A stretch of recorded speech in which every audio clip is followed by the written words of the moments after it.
Terima kasih teman-teman sekalian. Assalamualaikum warahmatullahi wabarakatuh. Salam sejahtera buat kita semua. Hari ini alhamdulillah tanpa Mbak Rara yang ada di Mandalika, kita berdoa langsung kepada Allah Subhanahu wa taala, insya Allah enggak ada hujan gitu ya. Jadi enggak ada hujan. Kita tidak ada pawangnya gitu ya. Jadi kalau Mbak Afriani tadi ngaku-ngaku pawang, sebenarnya itu KW-KW itu gitu. Ini bawang merah bawang putih. Ini hanya intermezzo aja agar suasana menjadi lebih santai ya. Terima kasih sekali pada Mbak Ika Burhan.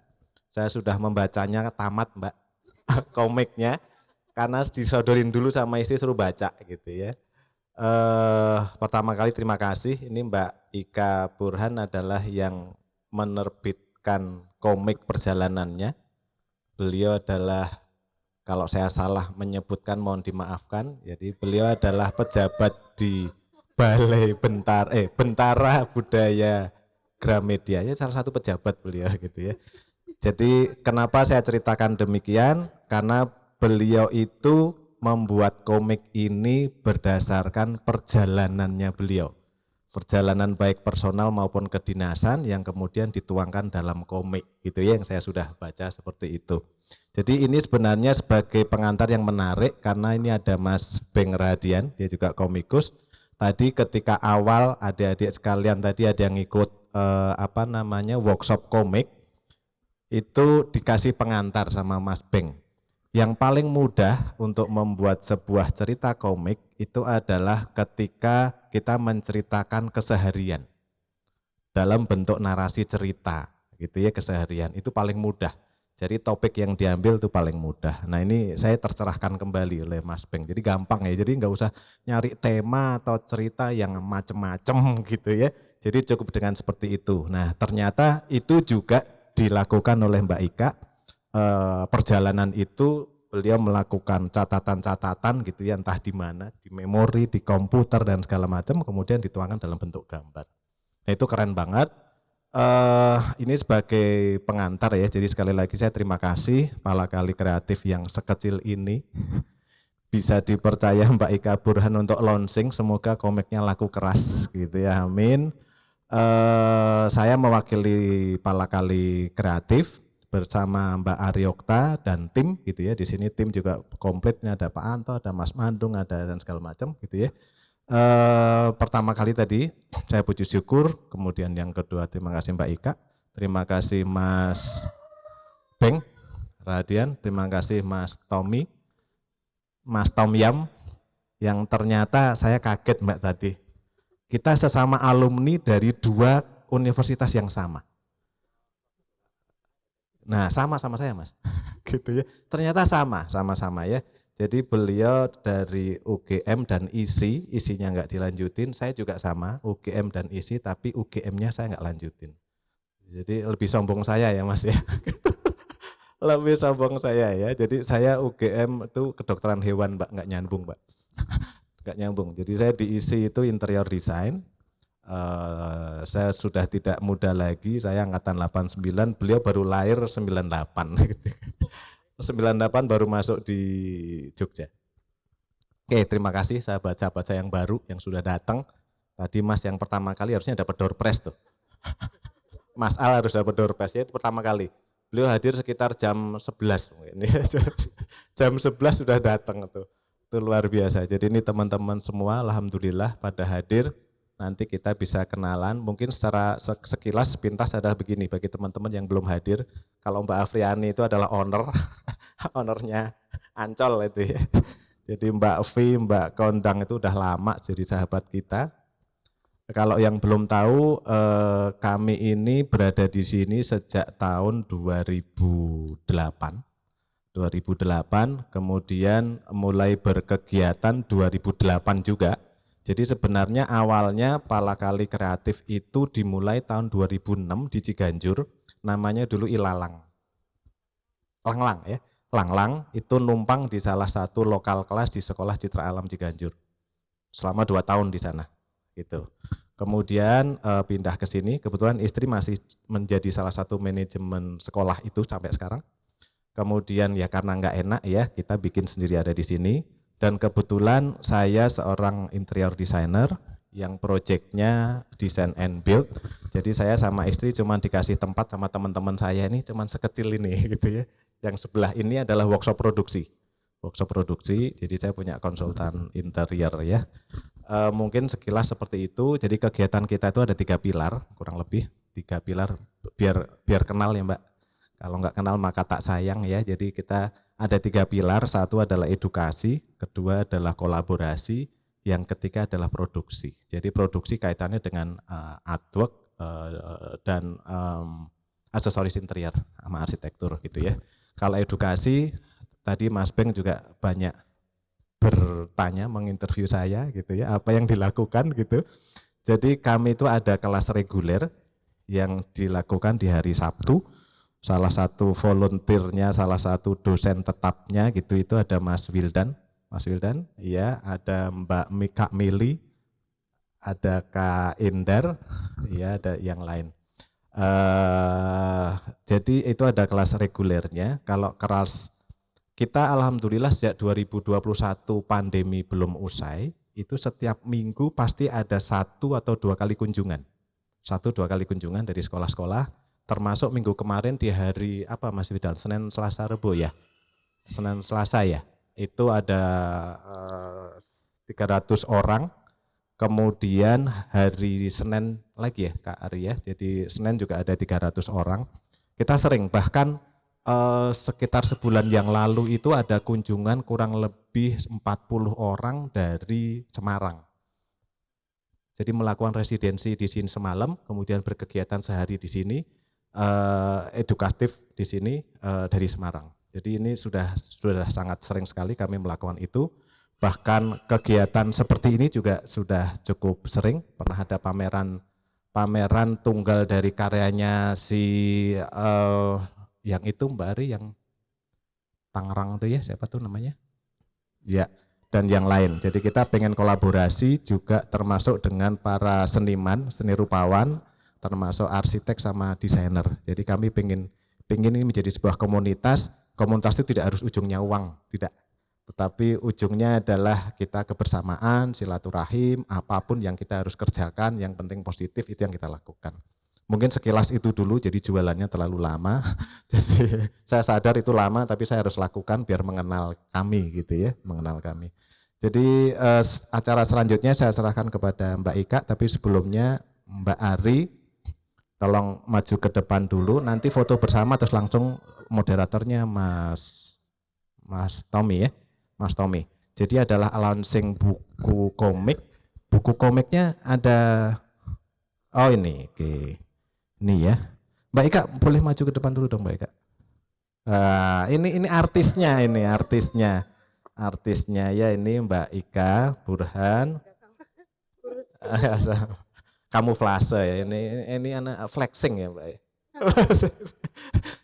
Jadi ini Mbak Ika, kemudian Mas Tommy silahkan maju ke depan Mas. Pak moderator, beliau ini komikus juga wartawan. Kemudian Mas Beng Radian, monggo silahkan Mas.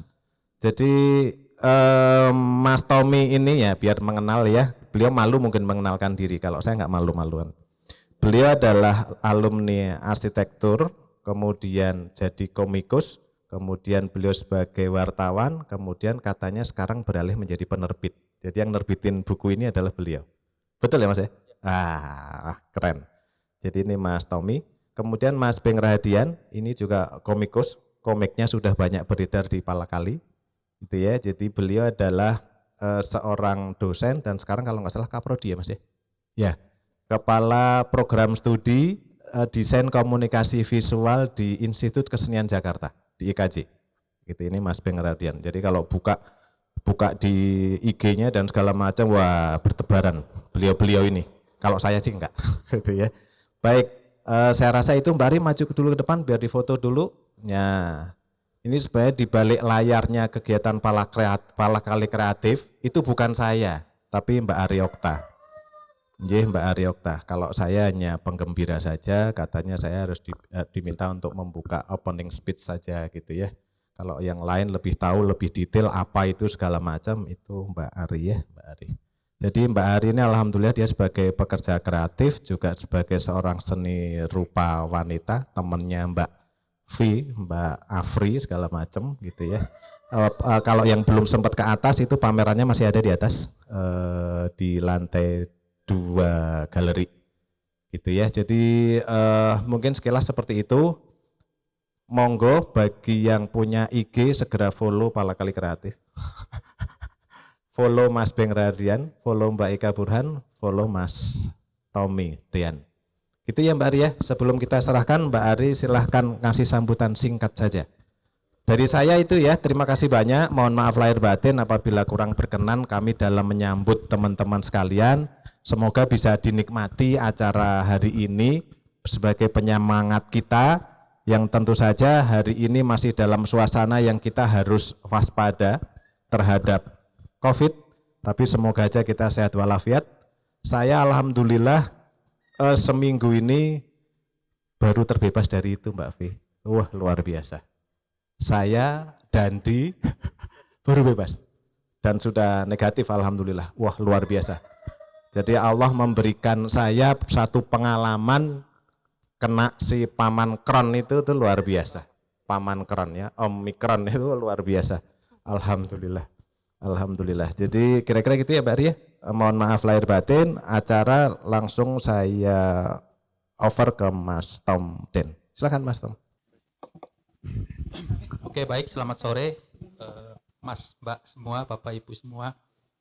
Ini pertama kalinya saya moderatorin setelah berapa tahun nggak nongkrong di acara yang sifatnya face off gini ya, offline ya. Baik, kita langsung aja. Hari ini kita akan bincang-bincang santai. Saya mewakili teman-teman semua di sini yang juga ingin mengulik-ngulik bukunya Mbak Ika ini. Ada apa di balik apa Indonesia 200% asik gitu. Kenapa 200%? Nah itu nanti kalian bisa tanyakanlah langsung ke Mbak Ika.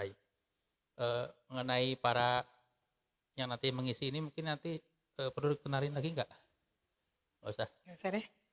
Sudah tahu ya tadi ya, kebetulan Mas Adi sudah mengenalkan. Terima kasih untuk waktunya ya diberikan kepada kami untuk acara launching bukunya Ika di sini. Kita mulai aja sekarang. Buku ini baru aja terbit, jadi ini adalah buku yang sudah lama direncanakan oleh Ika dari sejak dia membuat buku yang pertama, karena ini buku yang kedua ya. Buku yang pertama itu adalah buku perjalanan juga, tapi yang temanya lebih lokal ya Kak ya. Nah itu penerbitnya kebetulan di sebelah saya, Mas Beng itu juga bisa cerita awalnya gimana. Mungkin sebelumnya kita langsung ke Ika dulu ya, cerita dulu. Semua ini dari mana sih mulainya gitu, silakan. Dari mana ya? Mungkin dari buku yang pertama Kak, habis itu yang kedua, jadi pada proses mereka tahu lah gitu. Oke, makasih Tommy, makasih Mbak Ari, Beng dan juga Mas Adi serta teman-teman semua yang hadir di sini. Buku yang pertama itu judulnya Humor Backpacker Nekat yang komandoin Om Beng ini, yang sebenarnya ngasih judul juga Beng ya. Kalau yang buku-buku awal itu lebih ke perjalanan saya ke waktu itu 18 negara ya. 18 negara itu banyak catatan gitu buat saya. Entar catatannya ada di tisu, ada di HP, ada di buku novel yang belakangnya saya coret-coret biar nggak lupa gitu. Padahal pada saat ngumpulin data karya juga lupa semua ada di mana. Cuman kebetulan aku ingat aja jalan ceritanya. Nah itu lebih ke perjalanan-perjalanan di luar dan secara gambar pun lebih simple gitu, lebih seperti skate. Bahkan ada yang bilang ini gambarnya jelek banget sih, tapi ya udah nggak apa-apa. Lalu ada buku komik yang kedua yang kompilasi ya dengan Miche yang Miche, ada Tom Den juga, ada 6 komikus lain gitu. Nah ini yang ketiga ini yang bekalnya rada udah 2 tahun lebih. Sebenarnya udah lebih dari 3 tahun sebenarnya ditahan ya. Cuman selama 3 tahun ditahan itu kan nambah halaman juga. Karena sebelum pandemi sempat pergi kemana lagi, nambah lagi 1 halaman, 2 halaman. pergi kemana lagi, nambah lagi. Terakhir pergi ke Bali, mereka bertiga tidur dalam satu ruangan. Malah itu perjalanan seru juga, itu masuk 2 halaman lah gitu. Adalah tokoh-tokoh mereka berdua ini. Siapapun yang jalan sama saya masukkan tokohnya gitu. Nah itu lebih ke hasil perjalanan selama saya ditugaskan ataupun saya perjalanan sendiri gitu. Kalau yang pertama murni perjalanan saya ke luar bersama teman-teman backpacker, ada juga yang perjalanan sendiri ke satu negara sendiri, kedua negara sendiri gitu. Ada juga dengan teman-teman lain yang memang sudah biasa ya jalan-jalan murah gitu dengan perjuangan. Nah itu kan ceritanya banyak banget dari yang enak sampai nggak enak atau dibalik dari yang nggak enak sampai yang dapat fasilitas oke. Semua itu buat saya sayang gitu kalau cuma dibuang. Kita catat minimal. Dari yang sangat memalukan sekalipun saya masukkan ke situ bahwa itu hal yang sangat agak menggelikan, menjijikan mungkin, menyusahkan. Tapi pada saat jadi sebuah kenangan cerita kita cuma bisa ketawa ngingetnya. Dan saya pikir teman-teman di sini pun kalau mengadakan perjalanan ditabunglah gitu di kepala, diingat-ingat minimal. Hal-hal yang gak enak dulu yang kita alami itu setelah kita ceritakan ulang cuman bikin kita senyum-senyum aja sambil aduh geli ya dulu, tapi kok bisa gitu. Nah kalau yang di Indonesia juga gak kalah seru, apalagi tahu sendiri ya teman-teman Indonesia dari Sabang sampai Merauke itu seperti apa. Jadi kebetulan saya jalan sama beberapa teman dan berapa persen, hampir separuhnya juga saya ditugaskan untuk ke beberapa wilayah di Indonesia.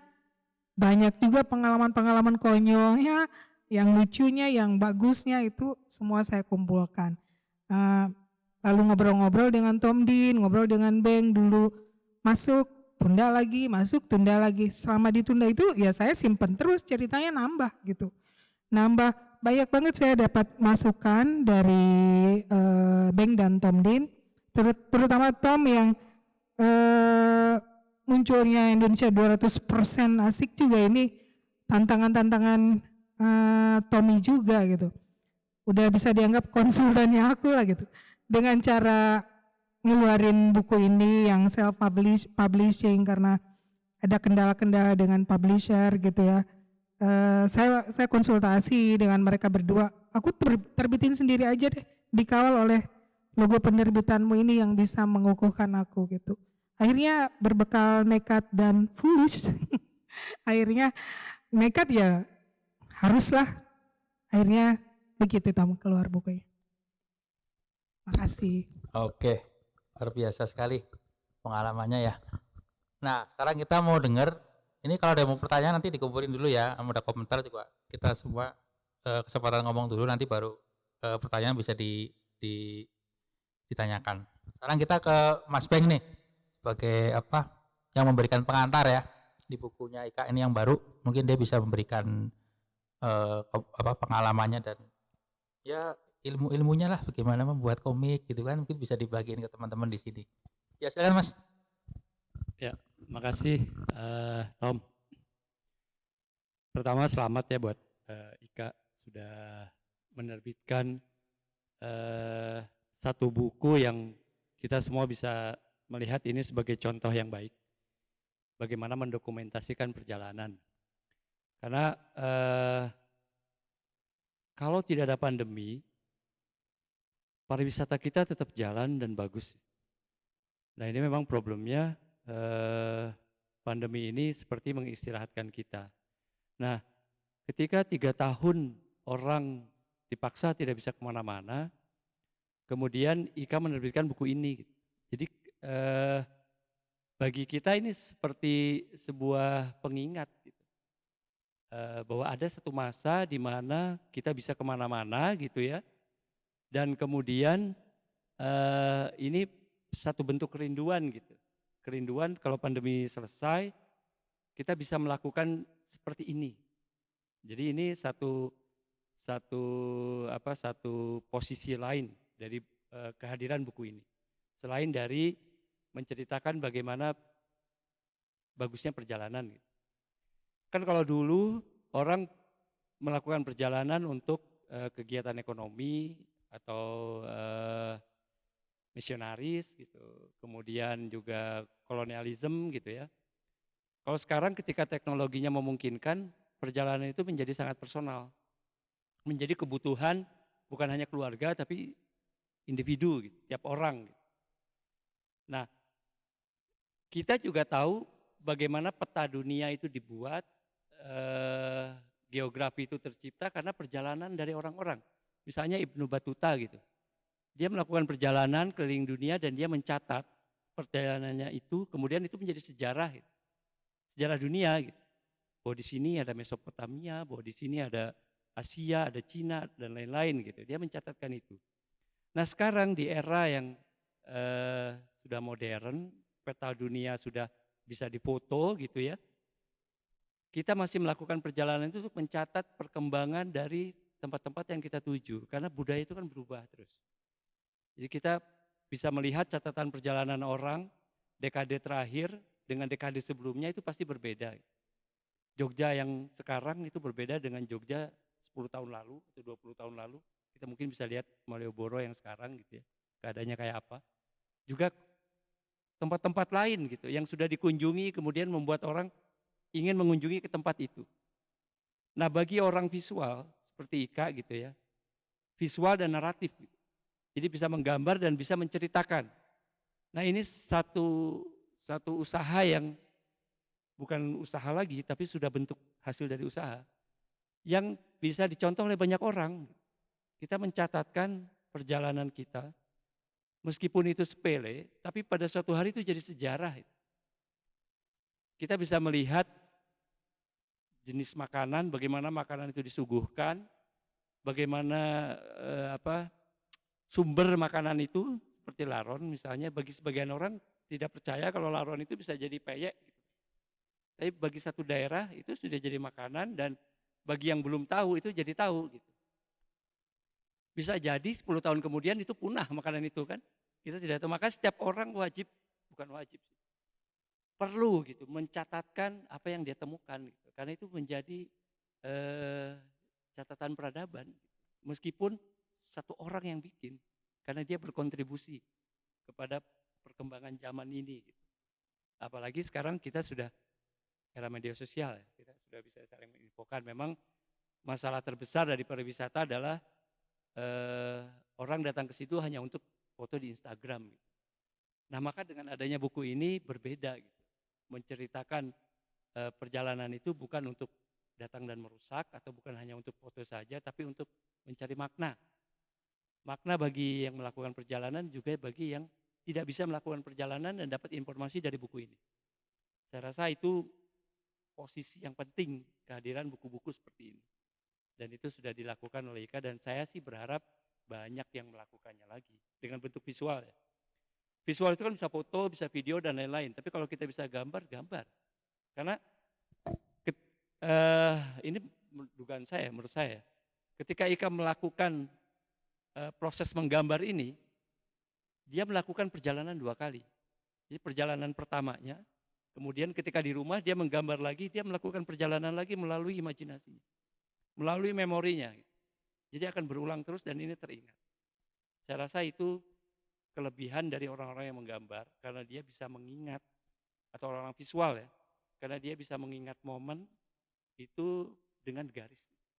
Dan ini saya rasa penting untuk kita bisa bagikan ke teman-teman yang lain bahwa di luar sana itu banyak tempat yang indah dan kita perlu bersyukur karena kita bisa melihatnya. Mungkin itu aja dari aku. Terima kasih. Ya, terima kasih Mas Beng untuk komentarnya. Luar biasa ya. Jadi memang ketika kita membuat sebuah karya, sebuah serial karya seperti Ika ini kan ada sesuatu yang bisa kita rekam dan menjadi abadi, salah satunya dengan buku. Karena buku itu kan monumen ya. Ketika orang lain membaca, dia akan komunikasi langsung mewakili kreatornya kepada pembaca dimanapun dia ada gitu. Jadi salah satu produk kebudayaan ya kita bisa melalui buku juga gitu. Terutama untuk karya kartunis, karya komikus yang personal ya. Karena saya baca di dalam juga memang bisa membuat pembaca itu ingin ke situ gitu, ingin ke tempat itu seperti yang dia rasakan dan mungkin juga pengalamannya bakal berbeda seperti yang Ika rasakan. Mungkin dia sangat personal banget karena saya juga ngakak sendiri ketika baca itu. oh ternyata dia ngalamin begini atau ngalamin begitu, baru kepikir gitu kan. Meskipun ada beberapa yang saya juga nggak tahu tempatnya, jadi pengen ke sono ya suatu saat gitu. Itu menarik gitu, karena kami waktu itu juga bertiga ke Bali jalan bareng, ternyata sama Ika dimasukin ke dalam cerita gitu, dan itu pun sangat personal buat dia gitu. Ini menarik buat kita berdua ya untuk dimasukin ke situ. Nebeng juga nih jadinya gitu. Oke, berikutnya nah sekarang kita ke komentar ke tuan rumah nih, Mbak Ari Okta, sebagai apa seniman ya, sebagai perupa dan juga mungkin sudah membaca. Udah baca bukunya belum, Mbak? Sudah, Mas. Mungkin bisa komen nih apa Kita sudah bedah buku di rumah ya.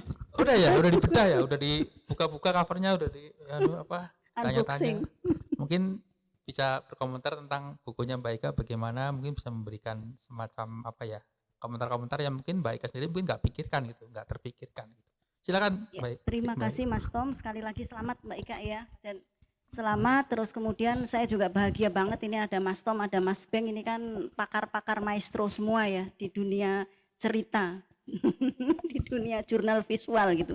Kalau kita menyebutnya juga sebagai jurnal visual, nggak salah ya. Terus kemudian tadi makna yang disampaikan oleh Mas Beng itu kan dalam banget, catatan peradaban. Nah itu kan luar biasa filosofinya. Jadi memang kalau sebenarnya kita sudah terbiasa sebenarnya dulu mungkin zaman kita Mbak Ika ya, menulis surat sebagai literasi, kemudian menceritakan banyak hal di surat atau buku diari gitu ya. Setiap hari kita menceritakan, menumpahkan isi hati kita, apa yang kita alami di sebuah buku diari yang kemudian di situ juga ada gambar-gambarnya gitu. Tapi sekarang budaya-budaya itu kan semakin tersingkir dengan adanya media sosial. Sekarang akhirnya ya tumpah ruahnya di media sosial. Orang mau curhat, mau membuat diari hariannya itu semuanya ditumpahkan di sana. Nah ini kan sebuah budaya baru sebenarnya ya. Dan kemudian kalau ini kebetulan juga ada adik-adik remaja yang ada di belakang juga masih ada ya. Tadi yang ikut workshop komik dengan Kak Wildan. Jadi sebenarnya yang perlu, sebelumnya perkenalkan diri dulu, saya Ari Okta. Selain sebagai perupa, sebenarnya saya juga sebagai aktif di praktisi pendidikan Mas, mulai dari usia dini sampai remaja gitu. Jadi sebenarnya fitrah estetis itu kan menempel di kita semuanya. Jadi kita semuanya itu dari lahir sebenarnya sama Tuhan Sang Maha Pencipta itu sudah diberikan fitrah estetika. Tapi kemudian dalam perjalanannya itu yang kemudian banyak terjadi hambatan-hambatan. Ketika masuk usia, jadi kalau kita flashback, anak-anak mulai kecil itu pasti mencoret, mengalami masa mencoret, dan mereka dengan suka hati, dengan riang gembira, dengan tertawa bahagia, mereka selalu mencoret apapun. Tapi kemudian kadangkala sebagai orang tua yang kemudian memberikan batasan-batasan. Jangan mencoret di sini, jangan di situ, ini bikin kotor, ini bikin berantakan. Nah itulah yang kemudian masa-masa tertutupnya ini jiwa-jiwa estetis, jiwa-jiwa kreativitas yang kemudian ditutup sendiri oleh orang tuanya dan juga lingkungan sekitarnya. Kemudian ketika mereka memasuki masa usia sekolah, itu lagi-lagi didoktrin banyak hal gitu. Ketika di PGTK gitu ya, usia prasekolah, mereka menggambar ini kok keluar garis, ini kok warnanya tidak sama, aduh ini gambar gajah tapi kok begini dan begini begitu kok begitu. Nah itu yang kemudian membuat ketakutan-ketakutan muncul dan sudah habislah otak berkreativitas, otak berimajinasi, dan akhirnya mereka mempunyai banyak sekali ketakutan-ketakutan ketika mau memulai kembali menggoreskan sesuatu. Jadi sebenarnya gambar ataupun drawing itu sudah ada di kita, sudah ada di anak-anak kita sedari kecil, tapi kemudian bagaimana kita mengelolanya dengan baik dan benar. Artinya ketika kita mengelola dengan baik dan benar, ketika kita memberikan ruang kepercayaan kepada adik-adik kita yang masih kecil ini, pada akhirnya mereka akan memunculkan banyak sekali karakter. Mereka akan pede dengan gambarnya yang beragam, yang berbeda antara satu dengan lainnya. Yang gambarnya gajah si A tidak pasti sama dengan gajah si B, si C, si D, dan seterusnya. Jadi justru itu yang kemudian keunikan-keunikannya akan muncul. Nah sebenarnya kalau kita lihat di dunia gambar-menggambar, itu pun semuanya sudah ada ya Mas. Sebenarnya pasti akan banyak lagi, tapi ternyata lebih banyak ketakutan untuk memunculkan itu. Nah sebenarnya di sini kita membutuhkan semangat yang luar biasa nih dari Mbak Ika supaya adik-adik kita yang di sini dan di luaran sana mulai ini tergugah dan berani lagi. Karena sebenarnya ini bisa, tapi kemudian ketakutan itulah yang sudah memblok gitu, memblok otak kita. Kalau tadi Mbak Ika istilahnya apa? Tabungan di kepala gitu ya. Nah, tabungan di kepala ini harus berani untuk kita visualkan, harus berani untuk kita munculkan. Kita mulai rajin lagi untuk membuat diary, kemudian kita mulai berani lagi untuk memvisualkan diary-diary kita. Dan akhirnya pasti akan banyak sekali tercipta karya-karya seperti tadi yang Mas Beng harapkan, bahwa sebenarnya harapan kita semua semakin banyak gitu ya, akan semakin banyak bermunculan, apalagi kesempatan-kesempatan untuk menerbitkan indie ya Mbak ya. Nanti cerita dong Mbak, bagaimana beratnya Baru pertama udah terasa beratnya menabung gitu ya. Gitu. Jadi kita tidak usah menunggu dari siapapun, tapi kita bergerak sendiri, kita bergerilya sendiri, kita membuat cerita sendiri, mendesain sendiri, kemudian mempublishnya sendiri gitu ya. Tapi tentu saja kemudian kita tetap berkolaborasi dengan ya, jangan dibaca banyak teman. sendiri. Akan semakin miris gitu ya Mbak ya. Kalau dibaca sendiri. Jadi itu tadi sekali lagi selamat Mbak Ika, ceritanya sangat luar biasa, sangat menyentuh, kita seolah-olah diajak berjalan-jalan gitu ya.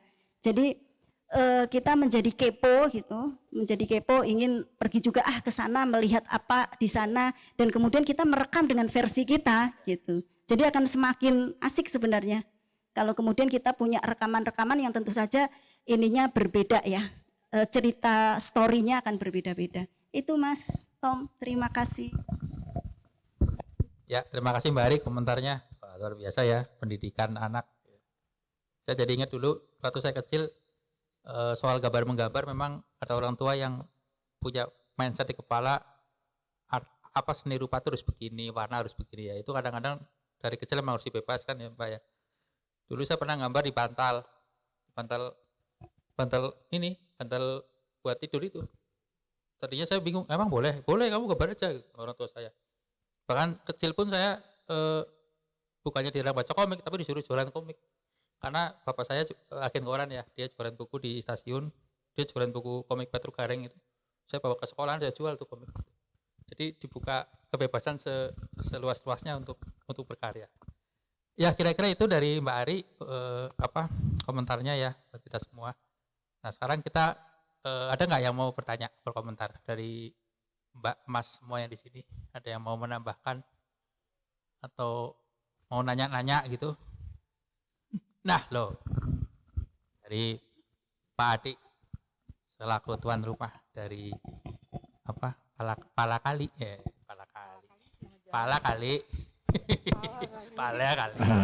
Monggo Mas. Terima kasih. Ini semoga memancing Mbak Afriani untuk bertanya. Ya Mbak Afriani ya. Sama ya pernyataan Mbak Vi dan yang lain teman-teman.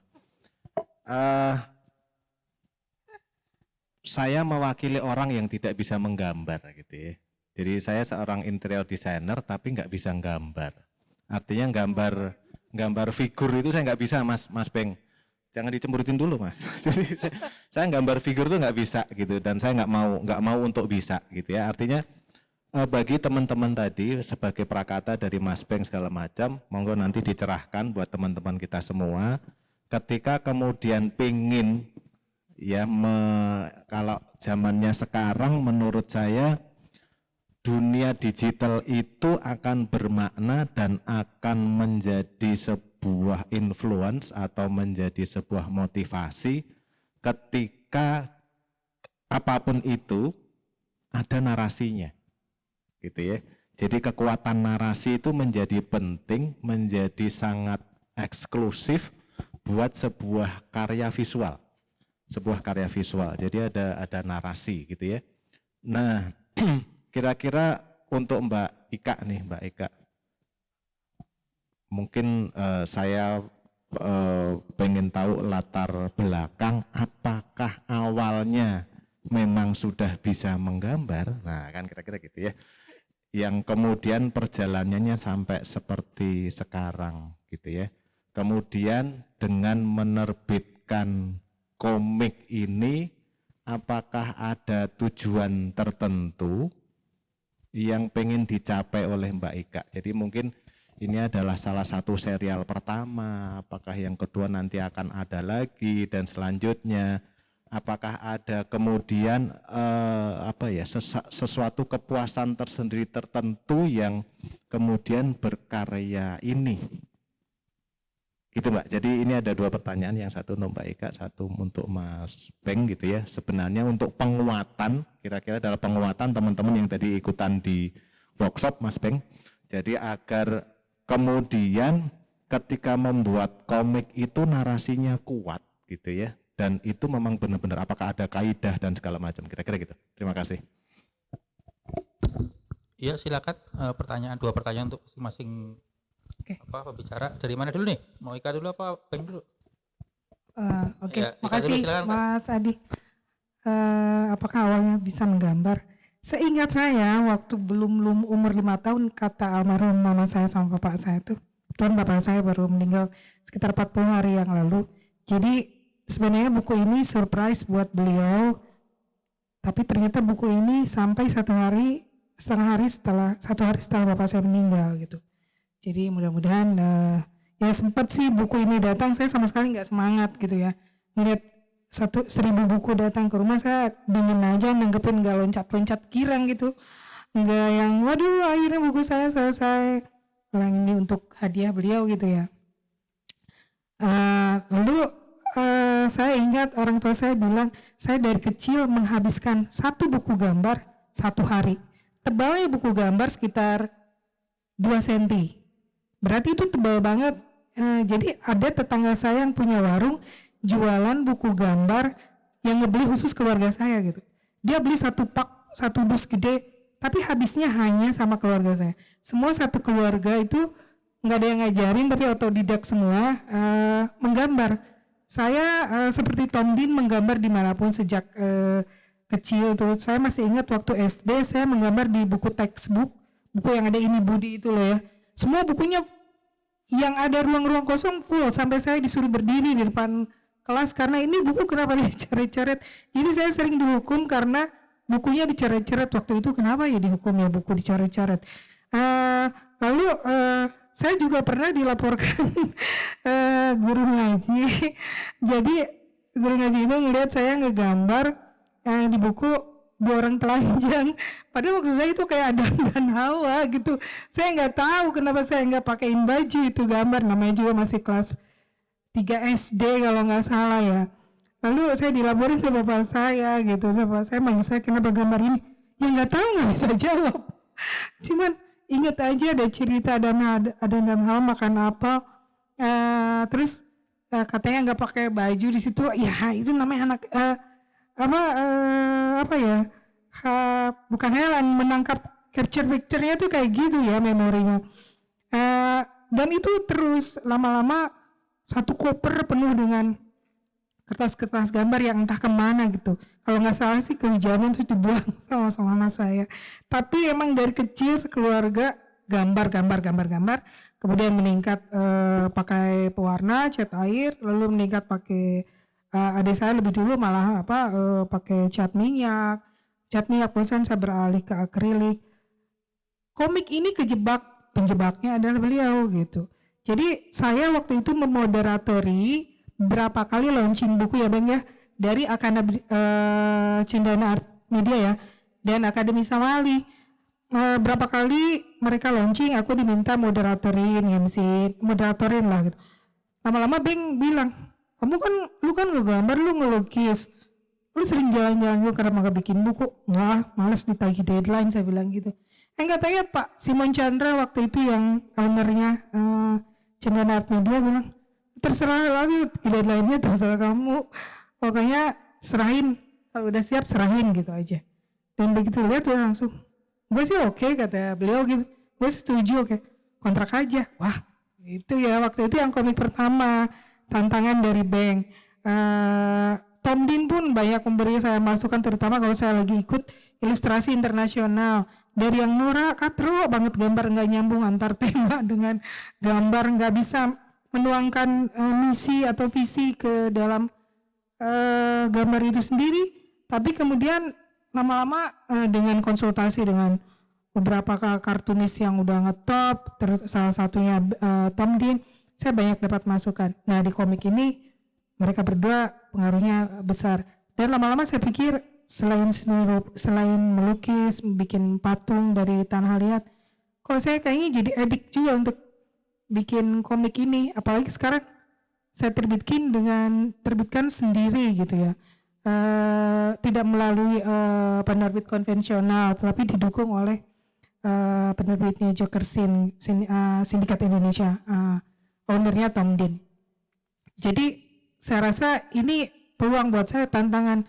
Lucunya ya saya bikin komik ini, bikin gambar, desain sendiri segala macam, dirapikan sendiri. Begitu sudah selesai, baru saya minta tolong teman saya untuk mendesain sebagai sebuah buku ya. Didesain sebagai sebuah buku, baru bingung gini, udah ini diapain ya? Diterbitin, penerbitnya saya banyak ada yang kurang sreg gitu dengan beberapa aturannya. Jadi saya lebih suka kalau ini diterbitkan sendiri karena kuasa ada di tangan saya gitu. Jadi atas masukan-masukan dari Tom Dean, Beng, dan juga teman-teman lain yang pernah mengalami, udah terbitin sendiri asal lu punya duit. Nah itu dia duitnya itu, gue bilang. Ya itulah rogoh kocek.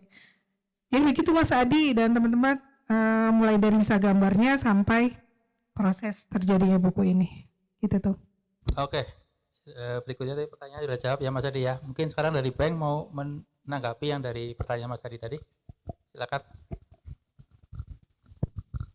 Ya, baik, terima kasih. Mas Adi, kalau tidak salah tangkap, barangkali yang dimaksud keseimbangan antara visual dan narasi. Ya. Jadi, ya. Komik itu intinya cerita sih.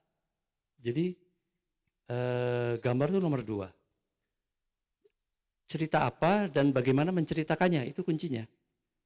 Jadi misalnya kita punya cerita sederhana, tapi diceritakan dengan luar biasa, maka cerita itu kan jadi luar biasa. Tapi kalau sumber ceritanya luar biasa, kita ceritakan dengan biasa saja, cerita itu akan jadi biasa saja. Jadi storytelling itu penting. Nah storytelling ini kan kemampuan mendongeng sebetulnya. Kemampuan menyampaikan gitu. Bagi orang lain jalan-jalan itu biasa, tapi bagi seseorang jalan-jalan itu menjadi luar biasa. Nah keluar biasaannya ini itu sebetulnya yang menjadi kunci dari setiap bahan bacaan gitu. Nah maka ketika mau mencoba membuat seperti ini, berawallah dari cerita, berawal dari keinginan bercerita. Gitu. Gambar itu nyusul. Kebanyakan kita mengingat komik itu bukan gambarnya tapi ceritanya. Bahkan kita tergugah pada ceritanya. Jadi orang bisa menangis, bisa ikut senang, bisa ikut sedih karena membaca cerita itu, memahami cerita itu. Tapi kalau gambar, orang beli komik karena gambarnya bagus, itu memorinya sebentar gitu. Tapi kalau ceritanya yang bagus, itu memorinya lama. Itu ya ini barangkali tidak berlaku pada semua orang, tapi kita bisa kembalilah merecall memori kita pada saat dulu kita membaca apa yang terinspirasi dari bacaan itu. Saya yakin itu pasti cerita, konsep, maksud gitu ya. Dan cerita ini kan ya bagaimana dunia ini dibangunkan dengan cerita gitu. Agama disampaikan dengan cerita. Negara ini, sejarah negara ini disampaikan dengan cerita gitu. Jadi cerita itu bagaimana sesuatu bisa menjadi bukan cuma sampai gitu ya informasinya, tapi maknanya sampai gitu. Ya nasionalisme orang dibangun juga dengan cerita.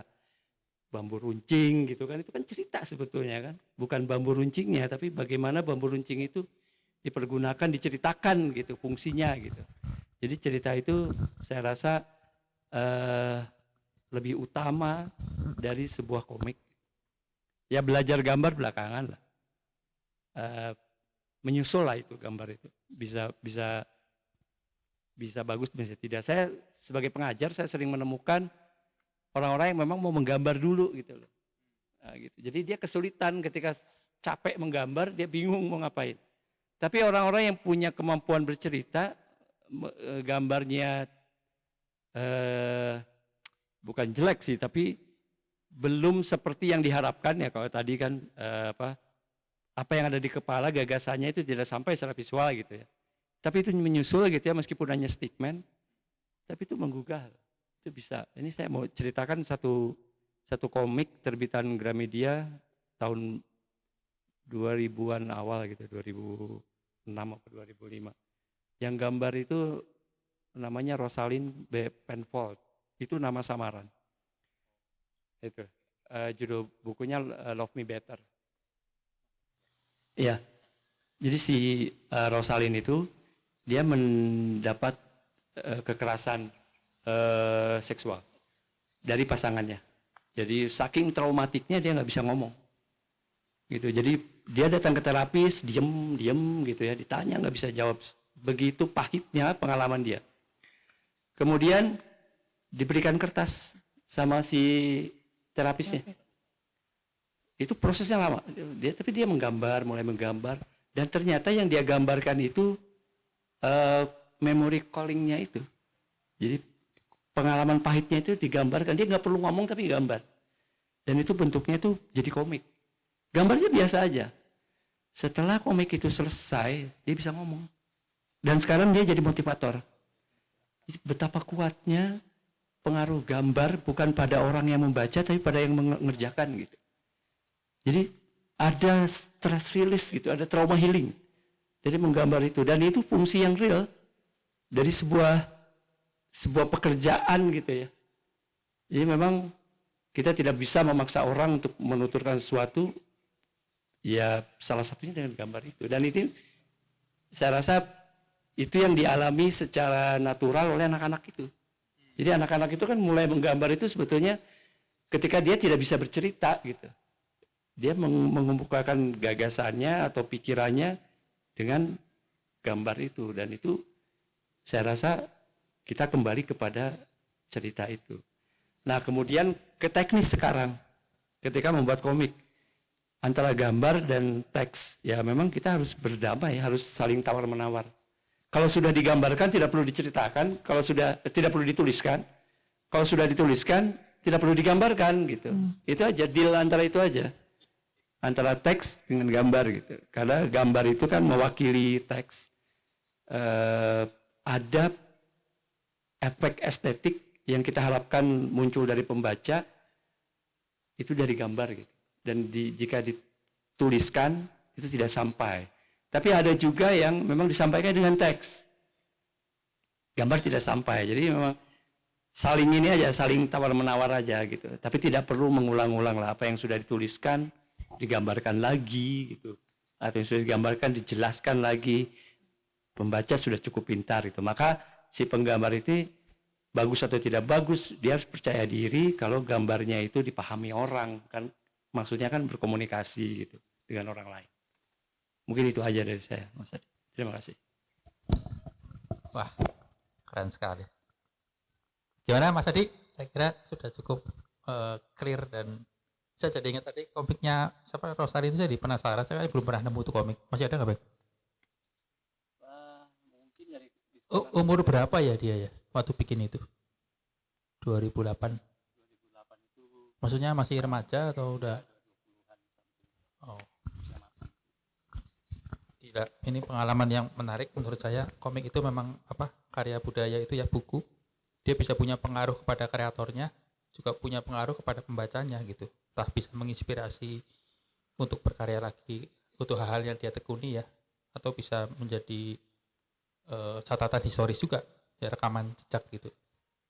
Kayak buat si terapisnya mungkin juga hal baru kali ya dengan bikin buku itu. Dia bisa cerita ke orang lain, ke orang-orang Rosalin lain yang punya kasus yang sama. Bisa jadi medium komik itu adalah salah satu media yang powerful ya untuk bisa menyembuhkan healing gitu. Menarik sih menurut saya. Saya mau cari bukunya itu. Gimana caranya nanti harus dapat. Oke, ada lain mungkin Mbak, Mas yang mau komentar, mau nanya-nanya, silakan. Ini mumpung ada kreatornya ya, bisa tanya apa aja, pengalaman. Silakan, Mas. Jangan lupa kenalin dulu namanya. Mas Al dari Bogor udah mau bilang katanya mau nanya ke Tondin. Hah? Boleh ada masker. Kan Mas. Ya, perkenalkan saya Al Sutrisna dari Bogor. Ya, saya mau ini sedikit dari ulasan yang barusan saya dengar ini. Di ini komik ini kan menceritakan perjalanan Mbak Ika, ini ya historisnya, mungkin itu dilakukan sebelum pandemik, akhirnya dibikin komiknya gitu ya. Nah, ini ada hal yang sedikit jadi gambaran secara umum. Mungkin untuk sebagian kalangan hobi atau kebiasaan traveling itu satu hal yang diimpikan seperti itu ya. Tapi sebagai ini juga sebagian yang lainnya juga mungkin jadi penikmat dari karya dari seorang yang jalan-jalan atau traveling itu. Nah, di sini saya tadi kalau nggak salah Mas Adi udah sedikit menanya, apakah di karya komik ini ada himbauan, ajakan ya yang menjadi muatan atau menjadi pesannya, entah itu dengan jalan-jalannya dan pengalamannya, atau pesan secara moral, apa yang kira-kira sebagian kalangan sendiri yang maaf ya belum pernah mengalami perjalanan seperti yang dilakukan Mbak Ika. Nah, kira-kira itu tadi yang mungkin Mas Adi sempat utarakan tapi belum terjawab ya. Pesan apa lah ya, sebenarnya gitu. Nah, menyikapi kondisi pandemik yang menjadi endemik ini juga, itu mungkin sebagian kalangan juga masih menjadi pertanyaan tersendiri gitu, hubungannya dengan pesan itu tadi. Itu kira-kira itu yang mungkin menjadi pertanyaan saya. Terima kasih. Oke, makasih Mas. Silakan Mbak Ika mengomentari, menanggapi. Apakah ada pesan untuk? Makasih Mas Al. Mas Al ini pelukis juga, ahli furniture juga yang saya tahu ada di Bogor. Punya space sendiri ya Mas ya, lagi dibangun.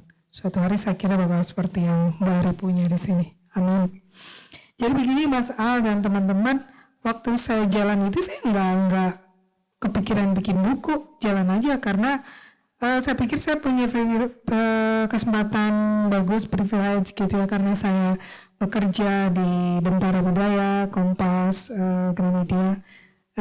Saya ada kesempatan untuk pergi, bukan jalan-jalan ya, tapi dinas, bekerja sambil jalan gitu. Nah, untuk sebagian orang mungkin ya sudah pulang dinas, selesai laporan. Saya enggak, oke, pulang dinas, laporan pekerjaan, tabungan di saya masih ada, memori itu yang saya keep terus.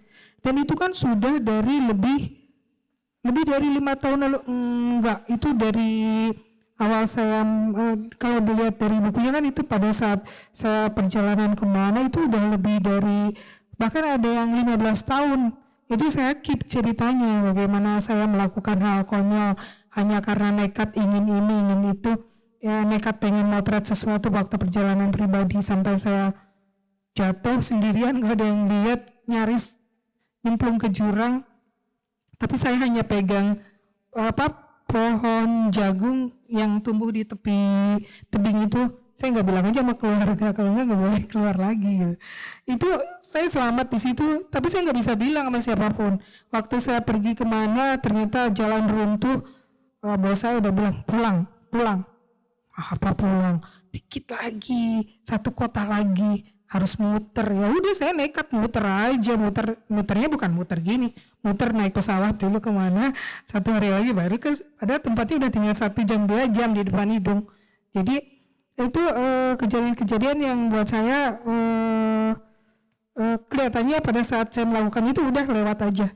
Tapi diam-diam memori saya menyimpan itu. Kalau urusan pekerjaan saya report selesai. Tapi memori secara pribadi yang kemudian akhirnya jadi buku gitu ya, itu nggak ada. Awalnya saya bikin, saya perjalanan ini untuk buku, nggak ada gitu, sama sekali nggak ada. Itu udah dari 15 tahunan lalu lah itu, hal itu saya tabung perjalanan itu. Misinya ya saya pikir setelah saya merunut halaman per halaman, saya lihat orang kan bangga banget ya. Ini alasan klise ya, mungkin banyak dikemukakan oleh siapapun. Jalan-jalan ke luar negeri, wah prestisnya tinggi, keren. Begitu kita ngalamin sendiri jalan-jalan di Indonesia, seperti bilang masih nggak kalah keren di sini. Kekonyolan, keasikan, keunikan, keanehan kita dapat di sini gitu. Nggak mesti mahal, kadang lebih mahal juga gitu. Tapi pada saat kita terjun ke suatu lokasi bertemu penduduk asli, saya tinggal sama suku Dayak selama 1 minggu perjalanan lewat disebutnya taksi air sama 28 jam yang bikin saya nggak bisa bangun karena saking duduk di kendaraan belasan jam di kapal yang hanya jeduk-jedukannya.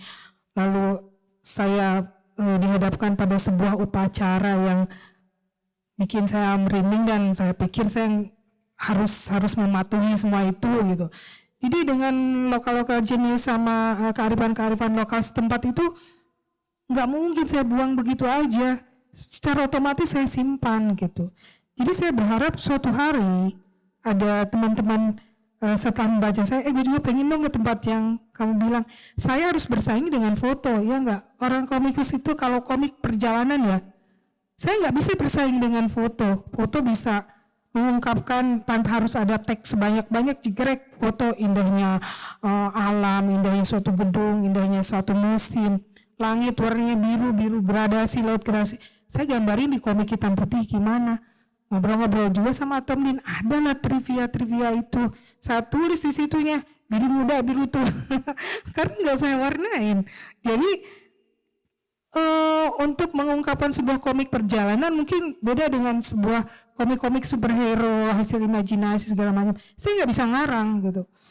Ngarang kejadian trivianya aja iya. Saya plesetin dengan gimana caranya orang baca nggak cuman Danau Toba, danau ada di provinsi mana bla bla bla.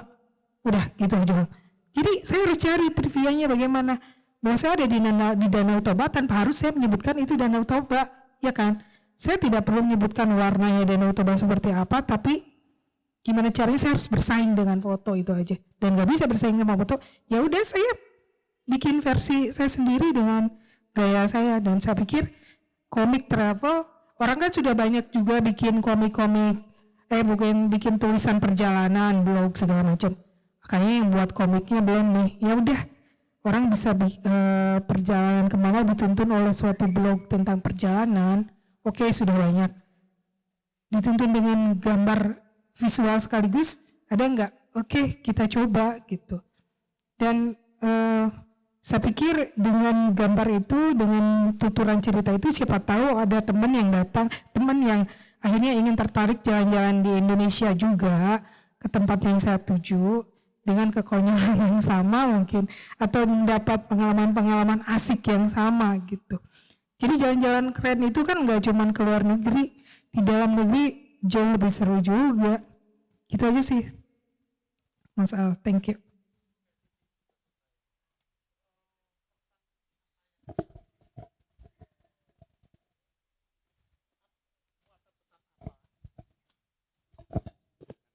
Muatan pesan yang saya maksud itu secara spesifik gini, kita bicara ini ya istilahnya Indonesia hubungannya dengan pariwisata misalnya seperti itu. Jadi agak spesifik di buku ini apakah akan ada pesan yang ini ditujukan gitu ke kalangan Tertentu. muda, ke kalangan tertentu, sehingga nanti ke depannya, karena tadi kan ada pertanyaan juga, apakah komik ini akan terus berseri gitu. Oh iya. Nah kemungkinan itu yang saya maksud, bisa jadi nanti, maaf ya, sementara ini kan indie gitu ya. Nah bisa jadi nanti ada kerjasama, mungkin kalau di Bogor ya, dengan Disparbud mungkin bisa jadi ke sana gitu. Maksud saya ke situ. Jadi, adakah muatan yang mengarah ke seri berikutnya, utama di yang komik yang sekarang arahnya ke sana, supaya kalangan muda ini ada motivasi juga bahwa traveling itu tidak sekedar secara personal ingin tahu satu wilayah dan lokal jeniusnya seperti apa gitu, nggak sekedar itu, tapi ada tujuan-tujuan studi hubungannya dengan wisata, dengan misalnya wisata alamnya atau hal apa yang menjadi andalan dari tempat wisatanya itu sendiri, travelingnya itu sendiri. Oke. Terima kasih. Oh baik, paham. Oke. Waktu saya buat buku itu, tujuan untuk apanya itu justru muncul setelah buku ini udah tinggal berapa puluh persen selesai. Jadi awalnya nggak ada, pokoknya bikin aja gitu, bikin aja, nggak polos-polos aja nih kepalanya. Jadi, tapi pada saat buku itu sudah hampir selesai, saya ngeliat bahwa ini bisa jadi sebuah petunjuk pariwisata. Sempatlah saya juga colek beberapa pihak gitu, tapi rupanya memang saya harus bekerja sendirian dulu gitu, belum gayung bersambut gitu. Jadi saya sih pikir ingin mengenalkan pariwisata di Indonesia, misalnya dari Sabang sampai Merauke, ada bukan cuma tempat pariwisatanya, mungkin tempat yang memang bukan sebuah tempat wisata yang kemudian bisa mengemuka gitu. Entah jadi di situ kan ada juga sindiran, bukan sindiran ya. Sebenarnya ini masukan ya dari saya, mulai dari sarana prasarana, bahkan SDM-nya, kalau masuk ke suatu tempat punglinya jangan banyak, atau kalau punglinya ada ya jalannya benerin gitu kan. Itu maksudnya salah satunya. Jadi menyindir secara halus, ya kalau dipungutin pungutan liar ya jalanannya yang enak dong gitu. Jangan mau melangkah ke beberapa lokasi, hanya beberapa beda langkah ada pungutan lagi gitu maksudnya. Jadi lebih ke mengenalkan pariwisata Indonesia dari Sabang sampai Merauke. Tapi yang kedua juga, ya seperti yang Tommy bilang, bahwa kamu ngegambar dan bisa narasi seperti yang Bang bilang, akan jadi sebuah sesuatu. Makanya saya punya misi kayak gitu tuh bukan dari awal, Mas. Jadi justru berapa puluh persen mau selesai bukunya baru kepikiran. Ini semoga dengan munculnya buku ini, satu orang mengenal pariwisata Indonesia dari Sabang sampai Merauke, bukan hanya yang titik wisatanya aja. Ada beberapa spot kok di situ yang sebenarnya bukan tempat pariwisata. Nah, mungkin karena kebetulan saya ditugasinnya di situ aja gitu. Dan apakah akan berlanjut dengan ke buku yang selanjutnya? Kalau saya jalan lagi mungkin ada lanjutannya. Apalagi kalau bisa ada instansi yang kamu jalan-jalan ke provinsi bikin, ya itu agak lain perkara ya. Mungkin jalan ceritanya juga akan berbeda. Saya kalau dibumbui banyak sponsor malah pusing sendiri gitu. Mungkin di sini saya menikmati keindian saya dalam menerbitkan buku, tidak ada tekanan dari manapun, tidak ada tuntutan dari manapun. Buku ini saya merasa bebas dengan buku ini. Hanya dengan teman-teman konco-konco ini aja yang bisa membantu saya sejauh ini. Tapi apakah akan ada kelanjutannya? Insya Allah, Mas. Insya Allah. Pasti kalau jalan lagi ada kelanjutannya lah. Sambil ngabung. Ya enggak, Bang? Gitu, Mas Al. Terima kasih ya. Boleh intermezzo, Mas? Ya silakan, Mbak. Intermezzo. Ya, Sekarang kan ini kan intermezzoin. lagi viral istilah flexing ya. Flexing itu kan tentang pamer ya. Kita pamer, pokoknya pamer lah intinya. Sementara kalau di ranah seni rupa, di ranah pendidikan itu kan kita ada event atau ada kegiatan pameran. Makanya kadang-kala lucu. Itu flexing juga. Kadang-kala lucu, anak-anak itu komentarnya, kita kan nggak boleh pamer, kenapa kita harus pameran gitu. Tadi sebenarnya apa yang ingin disampaikan Mbak Ika, yang dipesankan Mbak Ika di buku komik ini kan sebenarnya juga flexing ya Mbak ya. Ingin memamerkan keunikan, keberagaman Indonesia, bahwa ternyata banyak tempat tidak kalah dengan yang di luar-luar sana. Tinggal kemudian memang banyak hal yang juga harus ditingkatkan gitu ya dari sisi SDM, Sarpras dan lain-lain. Jadi ini sebenarnya kalau mungkin diistilahkan adalah flexing yang bermartabat ya Mbak ya. Flexing yang berbudaya. Terima kasih Mas. Flexing bermartabat. Catat tadi. Iya, terima kasih Mbak Ari, komentarnya menarik juga. Mas, gimana Mas? Udah cukup? Nggak. Ya memang kalau saya lihat Ika ini memang ketika membuat komik ini kan juga mewakili masa ini ya, masa zaman sekarang. Dia dibikin dari rekam jejak dia bertahun-tahun yang lalu. Mungkin kalau dia bikin komiknya 5-10 tahun ke depan, ceritanya udah lain gitu. Kayak tadi dia mengkritisi soal hal-hal yang dia temukan di tempat wisata, ada pungli, ada apa ya, harapannya saya malah jadi melihat bahwa ini bisa menjadi kritik juga ya, kritik bagi orang yang berkepentingan juga, dan kedepannya bisa lebih baik gitu loh. Dan ini adalah rekaman dia ketika sampai buku ini diterbitkan. Nah setelah itu entah dia nanti mau bikin lagi, pasti ada pengalaman baru lagi yang berbeda gitu. Itu sih kalau yang saya lihat. Ya begitu kira-kira. Ada lagi? Ini masih ada waktu berapa menit Bang? Ada 10 menit lagi ya sampai jam 5 ya? Ya silakan, siapa? Kenalan dulu ya Mbak. Punya satu Jangan. Ya, sebelumnya saya mengucapkan terima kasih atas kesempatan yang diberikan untuk saya. Nama saya Rizky Pujianti. Jadi gini, untuk sebuah ini kan sebuah hasil ya. Pasti dari hasil itu ada proses yang harus dihargai juga. Kebetulan saya juga penulis novel, jadi pasti ada cerita juga di balik prosesnya itu. Saya ingin bertanya untuk Mbak Ika, selama proses itu ada nggak cerita yang paling berkesan gitu untuk Mbak Ika sendiri yang paling bermakna gitu. Dan satu lagi, menurut Mbak Ika, kira-kira bagaimana harapan dunia perkomikan ini di Indonesia?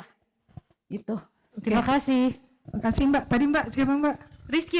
Mbak Rizky. Terima kasih Mbak Rizky. Ya silakan. Paling berkesan banyak sih ya, yang paling berarti harusnya satu ya. dua. Jadi saya ini pernah ke Sulawesi Selatan. Saya belum pernah rafting sama sekali belum pernah, namanya jalan hanyut di sungai itu belum pernah gitu ya. Saya pada saat pergi sendiri, bukan dinas ya, saya sedang dengan teman pertama kali ke Toraja, baru pertama kali tahun 2003 kalau nggak salah. Itu dengan almarhum Mike Turusi yang baru wafat tahun lalu. Saya dikawal, Mike Turusi ini seniman hebat dari Toraja, Sulawesi Selatan pokoknya. Lalu almarhum ini mengawal saya mulai dari Makassar sampai ke Toraja gitu.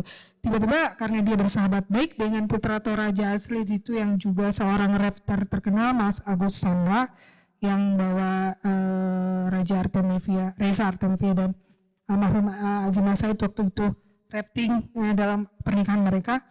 Tiba-tiba saya ditunjuk ikut rafting yuk. Rafting gimana? Seumur hidup ngelihat hanyut di sungai, saya bilang belum pernah.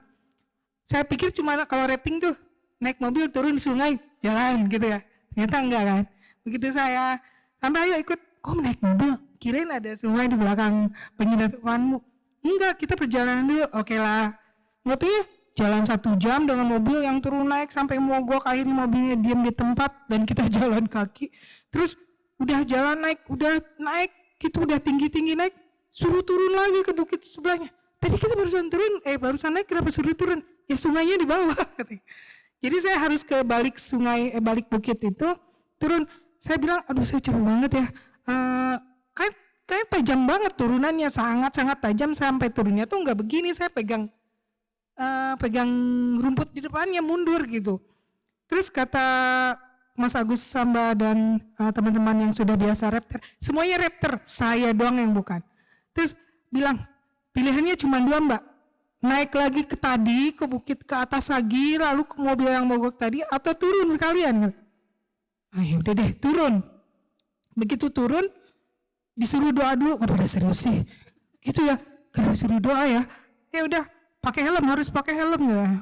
Terus begitu, terus diajarin dulu cara dayungnya. Kalau saya bilang mundur kanan, berarti tangan kananmu ke depan yang gini, atau dan sebaliknya. Saya udah lupa juga. Pokoknya begitu ya. Pakai latihan dulu ya. Ya udah setelah berapa menit siap semua. Kesannya tuh siap loh, siap. Ya aku sih ya siap aja sih.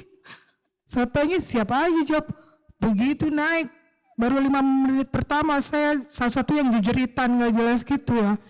Habis saya ngeliat air gini, tuing, air sungai. Apa itu? Jadi jeramnya itu ada 22 jeram kalau nggak salah, sampai saya hafalin namanya tuh, saya catat. Saya Google juga sih, maaf kalau salah tuh. Jadi yang lain benar-benar paling tidak udah yang di Sukabumi. Dan sungai yang saya arungi itu adalah katanya yang salah satu yang paling berat di Indonesia, Sungai Sadang di Sulawesi Selatan. Belum pernah rafting, sekalinya dihadapi sungai yang paling raftingnya jeramnya 22 jeram. Kan itu sesuatu banget, saya udah deg-degan. Saya bilang, aduh apa mundur aja ya? Udah Mbak. Jadi saya ada di perahu tersebut, cerita sendiri, masuk ke dalam perahunya. Harusnya kan duduk di pinggir perahu, nggak boleh di dalamnya. Helm saya digebuk sama Mas Agus sama Mbak. Naik tapi duduk, gimana? Jadi saya megangin. Terus sepanjang jeram, oke siap ya, siap apa lagi nih? Ya orang lain siap dayung, aku siap meluk siapa gitu. Tapi kan di tengah sungai yang sangat deras, saya cuma bisa ngeliat satu jeram ngelewat. Apa itu tadi air ya? Air ngelewat. Terus kadang disengaja pada saat jalur sudah aman, dibikin gak aman, dibalikin gitu ya. Rese juga kan. Nah di situ aku ngerasa belum pernah langsung dihadapkan dengan sungai yang paling berat gitu.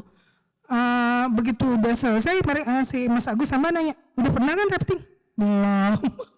Terus cuma bisa nanar gitu. Belum Mas. Wah belum ya. Ya selamat ya, aman gitu. Jadi itu. Yang kedua disuruh babi di Toraja juga. Jadi saya lagi pakai headset.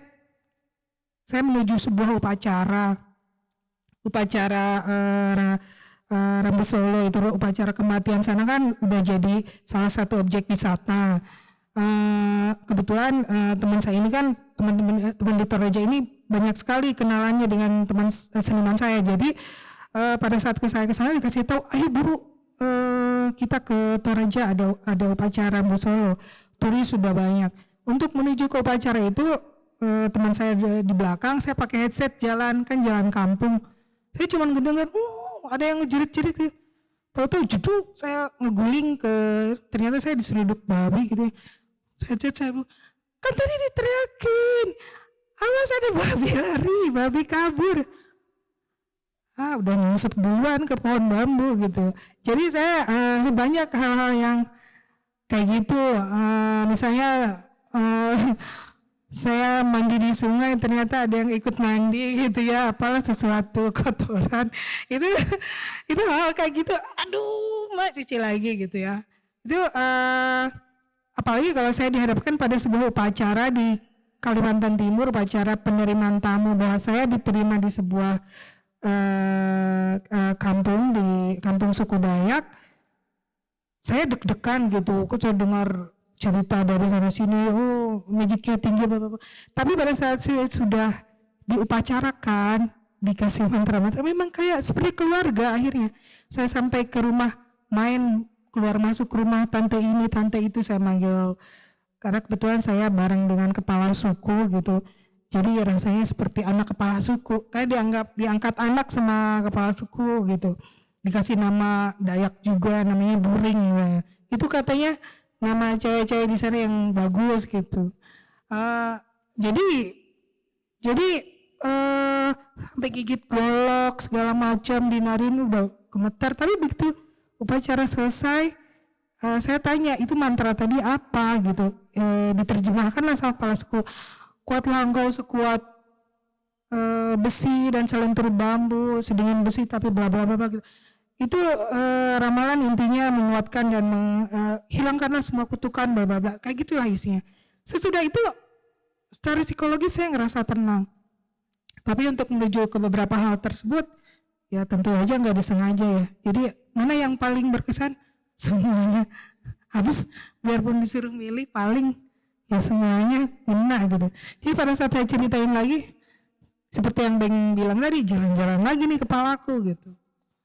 Seru lah Mbak. Jalan-jalan di Indonesia seru lah pokoknya. Cerita hantu juga banyak, ya nggak?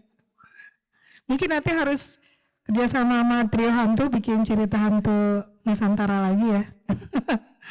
Hantu Nusantara juga banyak kok Mbak, macamnya. Gitu Tom.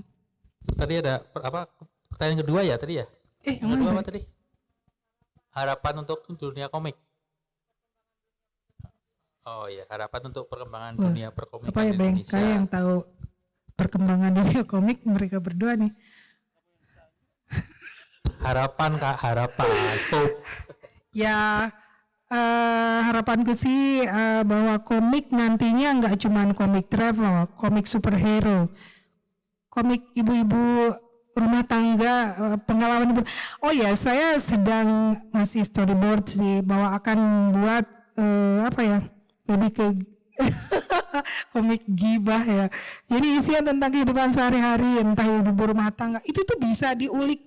Nenangga, namanya nenangga, gibah, Oh berarti ya harus wawancara yang gibahar Komik itu ya. how to Itu tuh gibah. how to gibah gitu ya, petunjuknya gitu. Itu ada banyak yang bisa dikulik, dibuat gitu. Enggak cuman komik yang udah mainstream lah ya. Mungkin kita harus cari komik anti mainstream yang seperti apa gitu. How to do nice gibah. How to be a good gibahar gitu ya. Ya nggak tahu lah, pasti ada Mbak. Jadi komik nggak hanya berhenti di situ aja. Dan saya kira walaupun sudah bikin komik di usia yang sudah lanjut, nggak mau dibilang tua sih ya. Kami udah di usia senja juga gitu. Saya pikir nggak cuma anak-anak milenial aja bikin komik. Ibu-ibu rumah tangga yang mungkin kerjanya tanda kutip hanya di rumah kata siapa, mereka pasti lebih ribet kerjaannya dibanding kita yang kantoran misalnya. Saya pikir diam-diam seperti yang Bang bilang tadi, gambar itu nomor 2 jalan cerita. Apalagi 2 tahun ini pandemi, ada kesempatan banyak untuk orang bisa nulis. Ujug-ujug di 2 tahun pertama ini muncul pelukis-pelukis dadakan. Itu enggak masalah, bagus. Muncul sastrawan atau penulis dadakan. Dan ternyata kan hasilnya juga enggak kayak amatiran semua gitu. Bagus gitu. Berarti kan komikus dadakan juga bisa, dan munculnya enggak taunya hasil dari gibah. Itu juga bisa. Mungkin Mas Tommy ini bisa menampung nanti ya sebagai penerbit bikin gitu, sebagai produsernya. Saya memproduksi sendiri, mungkin mudah-mudahan next time jadi produsernya juga beliau gitu. Terima kasih Mbak. Mungkin banyak jadi nanti dari novelnya itu ilustrasi 1, 2, 2 akhirnya jadi komik ya. Jadi versi komiknya juga. Ya. Ya itu Mbak Rizky mungkin bisa menjawab ya, bisa jelas. Oke, ini Mbak, makasih. waktunya udah jam berapa? Jam 5. Ini masih terus apa udah? Kan sama jam berapa? Oh iya, silakan Mas Adi. Silakan Mas Adi.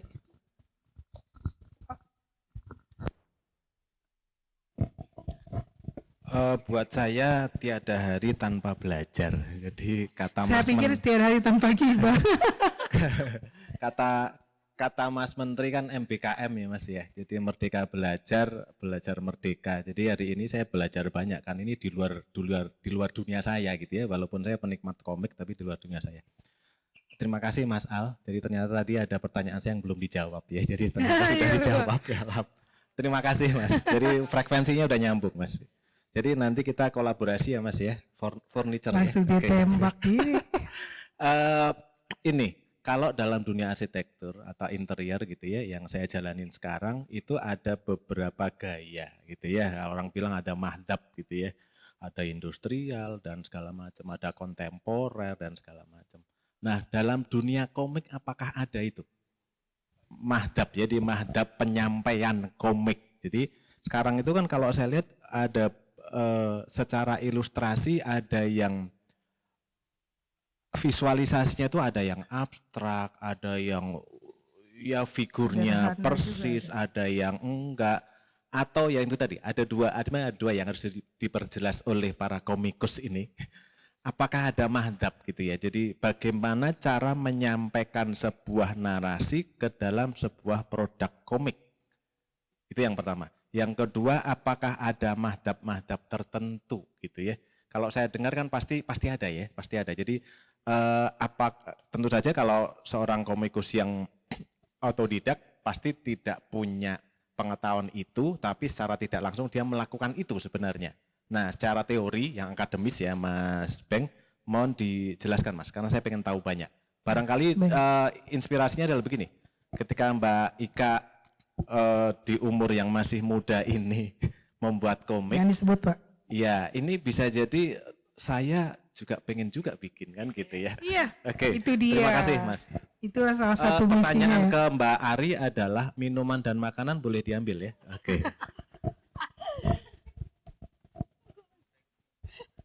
Ya mungkin Mas Baik bisa sebentar tentang mazhab dalam dunia Ya. komik. Sebenarnya sih bukan mazhab ya, tapi genre barangkali. Ya, jadi kita kenal superhero, ini graphic diary, kemudian biasanya sih orang membedakannya itu dengan dari format gitu ya. Jadi kalau formalis itu komik strip, komik pendek, komik yang hanya dibaca sekali baca, namanya juga komik baris ya, satu baris gitu. Satu baris itu bisa satu strip saja atau dua strip saja atau bisa satu halaman, karena mengikuti media. Kalau di majalah ya satu halaman majalah, kalau di koran itu kan sisanya berapa ya itu yang disediakan untuk komik gitu. Tapi komik itu sekali baca dan selesai. Ada juga yang bersambung. Nah baru setelah itu komik pendek. Komik pendek itu 6 halaman, 8 halaman sampai 18 halaman itu masih pendek gitu ya. Nah baru setelah itu komik buku. Nah ada lagi istilah graphic novel. Graphic novel itu juga komik-komik juga sih. Tapi itu sebetulnya graphic novel itu bahasa marketing. Jadi pada saat itu ada seorang komikus namanya Will Eisner. Dia itu yang mencetuskan definisi komik sebagai sequential art. Si Will Eisner ini dia kan imigran Yahudi ke Amerika gitu. Dan di Amerika tuh dia hidupnya sengsara. Kesengsaranya itu yang dia bikin komik judulnya Contract with God. Ya. Terus dia bikin juga satu cerita namanya The Spirit itu. Nah, Will Eisner ini ketika dia mengajukan komik-komiknya ke penerbit-penerbit, itu penerbit banyak yang lagi boomingnya komik superhero. Sementara Will Eisner komiknya berat. Komik tentang masalah dia sendiri gitu kan. Masalah kehidupan lah.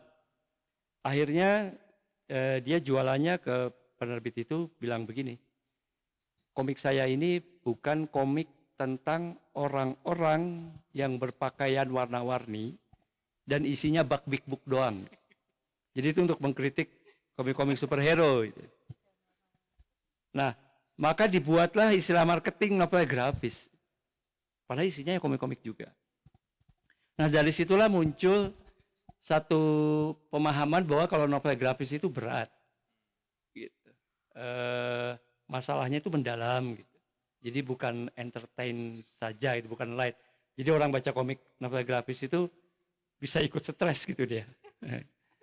Nah, mungkin itu yang membedakannya saja gitu ya, antara kontennya aja. Nah, akhirnya novel grafis itu menyebar ke gaya penuturan. Gitu. Jadi komik-komik superhero, sekarang komik superhero juga banyak yang berat. Ketika mulai ada gelombang itu ini namanya itu yang mulai mempertanyakan diri sendiri itu. komik-komik si superhero itu mulai mempertanyakan apa fungsi dia ada di dunia gitu. Jadi ya apa tugas dia sama polisi, apa bedanya gitu. Sudah ada polisi dia harus. Nah itu mulai ketika Sudibni itu mati dan semua superhero berduka, ada di gereja, dan kemudian mereka bertanya siapa yang menjaga kota kalau kita semua ada di sini. Jadi itu pertanyaan-pertanyaan itu, tapi sebetulnya itu sudah dipertanyakan oleh Gundala sebelum itu. Gundala itu kan ada satu adegan dia di alun-alun Yogyakarta ngelihat orang pada pacaran. Terus dia bertanya, saya menyelamatkan dunia tapi saya tidak punya pasangan gitu. Itu kan pertanyaan pertanyaan eksistensial kan. Jadi mulai berat gitu loh, bukan mulai superhero itu jago dan seperti tidak punya masalah di kehidupannya. Nah ini mulai pertanyaan-pertanyaan itu. Ada satu istilah gelombang itu, saya lupa namanya. Tapi itu menarik.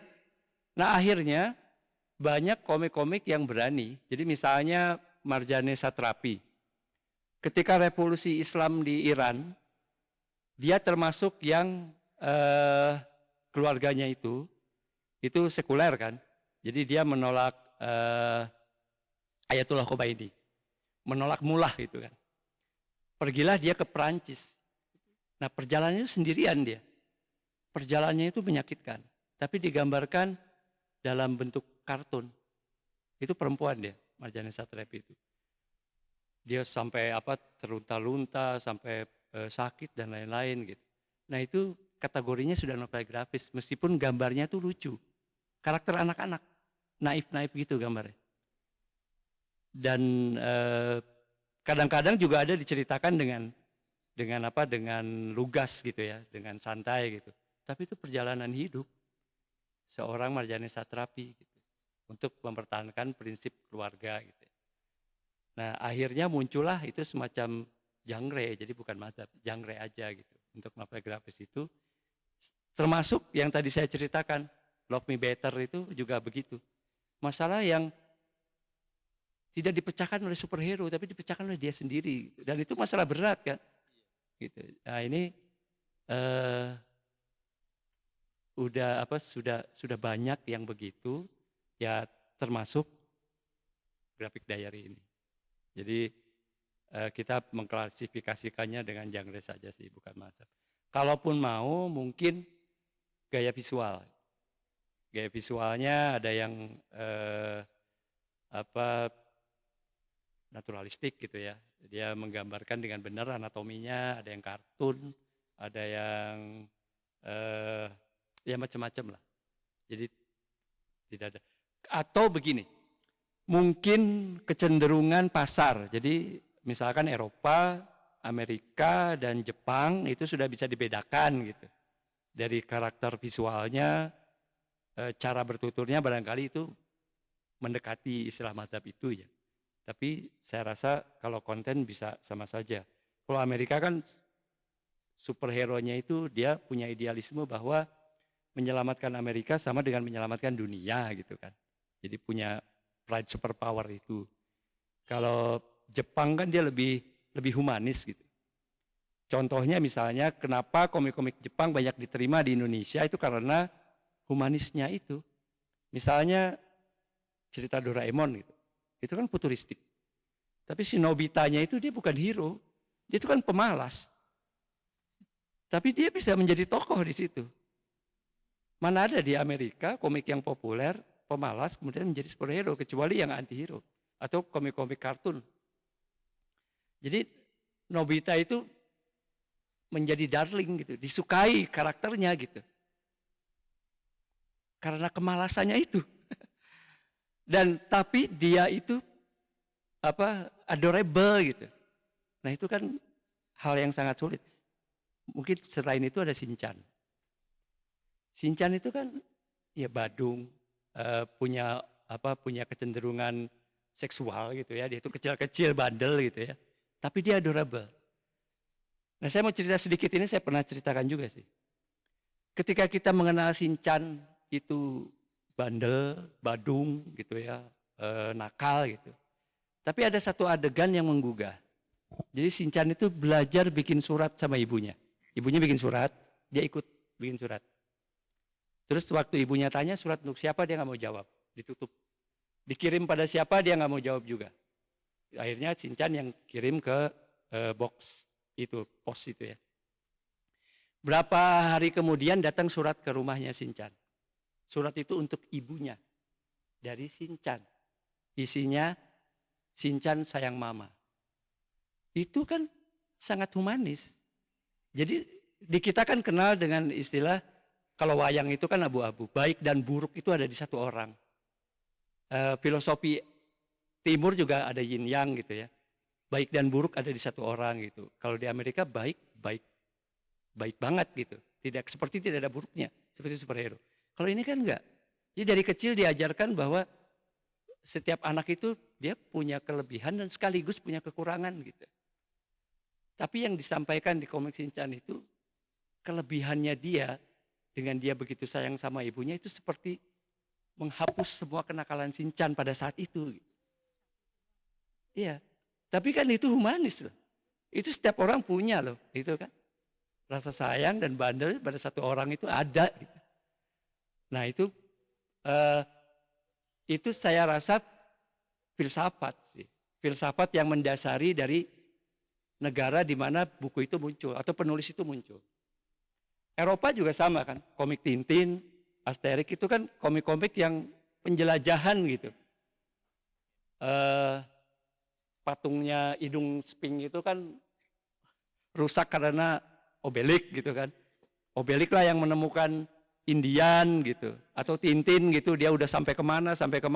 Itu memang orang Eropa dari dulu kan penjelajah. Kolonialisme kan dari Eropa.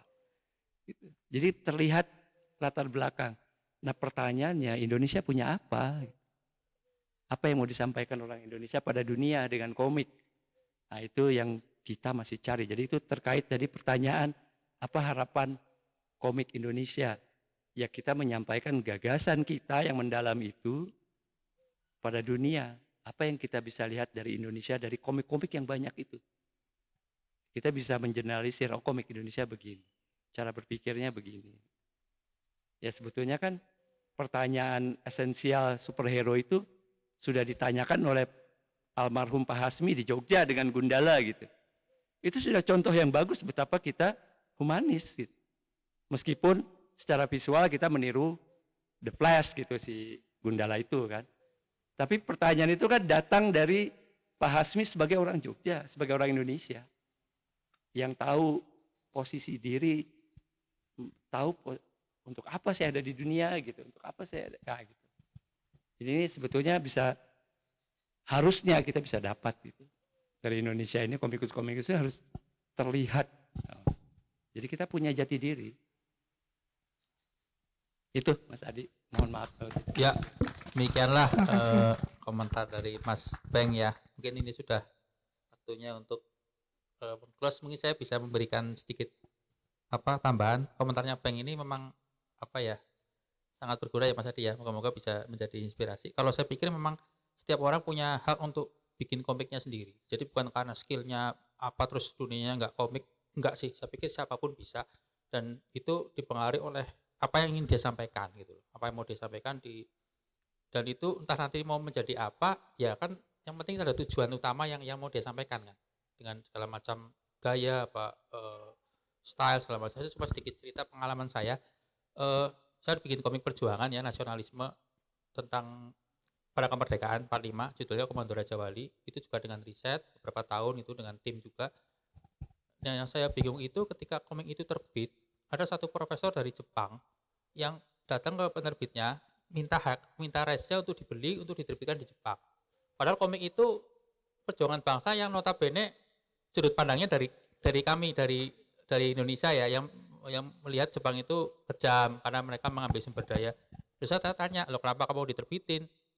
Karena alasannya biar remaja-remaja di Jepang bisa tahu saya ingin tahu sebenarnya komentar mereka gimana dengan komik ini gitu loh. Dia mau mencoba mengetes gitu. Kalau saya terjemahkan komik ini ke bahasa Jepang, gimana pandangan anak-anak remaja Jepang? Karena mereka taunya cuma ya kalau dari sudut pandang negaranya kan pasti baik-baik loh. Dia pengen tahu dari sudut pandang orang Indonesia sendiri gitu. Nah itu yang menarik buat saya dah. Ketika nanti kita bikin komik, saya kira ya itu tadi mulailah dari apa yang kita sukai, interest kita gitu ya. Kayak misalnya Mas Adi dunianya interior. Saya belum nemuin komik yang tokohnya itu misalnya mebel gitu. Kan who knows gitu kan. Selalu apa tokohnya antropomorfik dari benda mati. Kan menarik ya. Misalnya kursi lagi ngomong sama lemari misalnya. Terus mau menyampaikan apa? Nah, kemudian jadi yang ngomong itu bukan makhluk hidup tapi benda mati. Ya why not gitu loh Mas. Mas bisa riset, ada nggak seluruh dunia komik kayak gitu? Kalau belum Mas bisa orang pertama yang bikin gitu. Dan itu menurut saya bisa jadi ini apa ya? Ya itu kita coba carilah apalagi yang baru gitu. Ya saya kira itu sih, semoga teman-teman semua bisa mengambil inspirasi dari komiknya Ika ini bahwa apapun yang kita sukai itu bisa jadi bahan untuk komik. Dan tentu yang kita publish itu sesuatu yang pasti jadi sesuatu yang positif ya, dan kedepannya bisa menginspirasi karya lain lagi gitu. Ya saya kira itu mungkin sudah waktunya sudah selesai ya, udah jam 5 lebih. Terima kasih atas atensinya, juga untuk tempatnya ya Mas Adi dan Mbak Ari, untuk kami bisa launching di sini, dan saya kira nanti kedepannya bisa ngobrol-ngobrol lagi ya, karena pasti banyak banget yang kita bisa obrolin lah dari ini gitu. Terima kasih Mas Adi, Mas Ari. Selamat sore. Semoga kita sehat-sehat semua.